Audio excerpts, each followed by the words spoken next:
Today we're looking at brioche stitch worked in the round. Brioche can be worked flat or circularly, and it's slightly different depending on the application. So today we're going to look at brioche on a circular needle. I'm working on a hat right here. So brioche stitch is like a rib in that there are columns, alternating columns of knit and purl in the fabric, which also means it's completely reversible. So where you have a knit stitch column on one side, that's the purl stitch column on the other.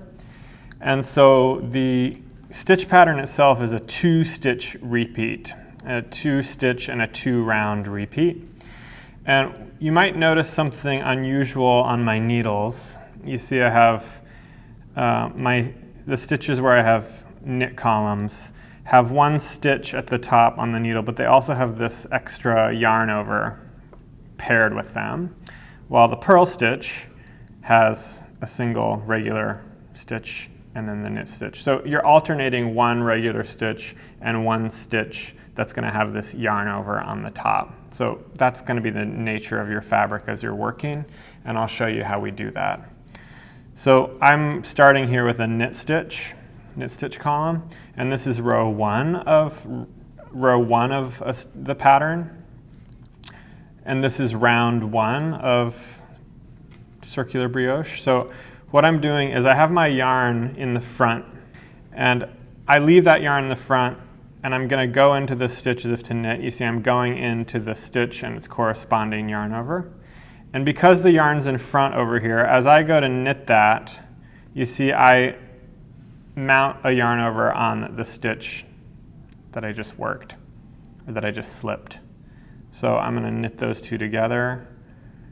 And you see now I have what looks like a regular stitch above my knit column, and above my purl column I have a stitch with a corresponding yarn over. Bring the yarn forward, slip the purl stitch, go into the knit and its corresponding yarn over and work it. And because my yarn was still at the front, I'm creating a yarn over every time I do this. Yarn forward, slip one, knit, yarn forward, slip one, knit. And so essentially what I'm doing is one round where I'm only working the knit stitches and I'm slipping and yarning over all the purl stitches. Now I'm approaching my beginning of round marker here, and I also want to show you what you do when you transition between one row and the next in this pattern, because there is a little bit of a tricky passage. So I've got a purl stitch, a knit stitch, and a purl stitch at the end of my round, and I start my next round with a knit stitch. So I'm going to bring my yarn forward, slip the purl as we've been doing, work the knit, bringing that yarn over here. Now my last stitch of the row is a slip one with yarn over. So bring the yarn forward, slip one.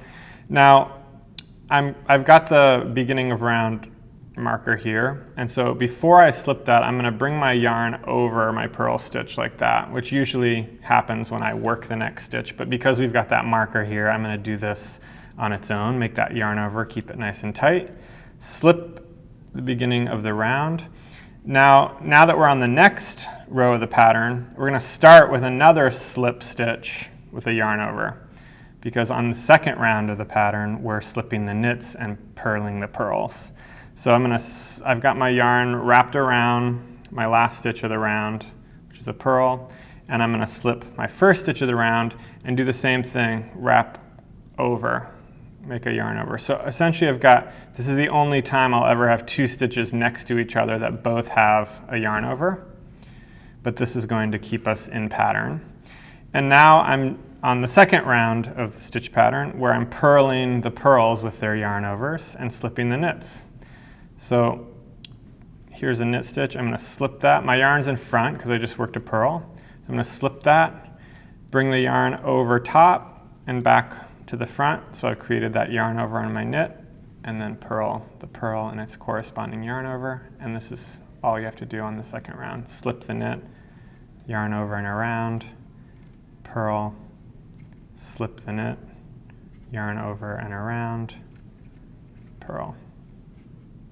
All right, now I'm coming around to the end of my round, my second round of the pattern.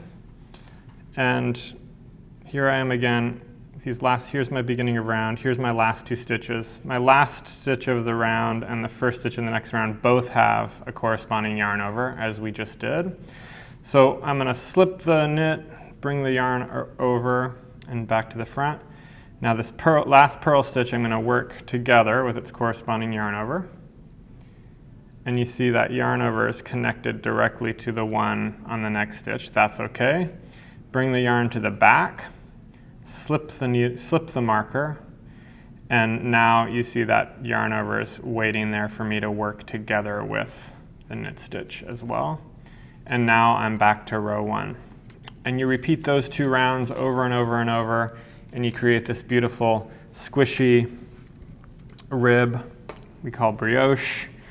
And you can see in between your knit columns you have what look like these large V's, and those little V's are created from all the yarn overs that you've been creating as you work.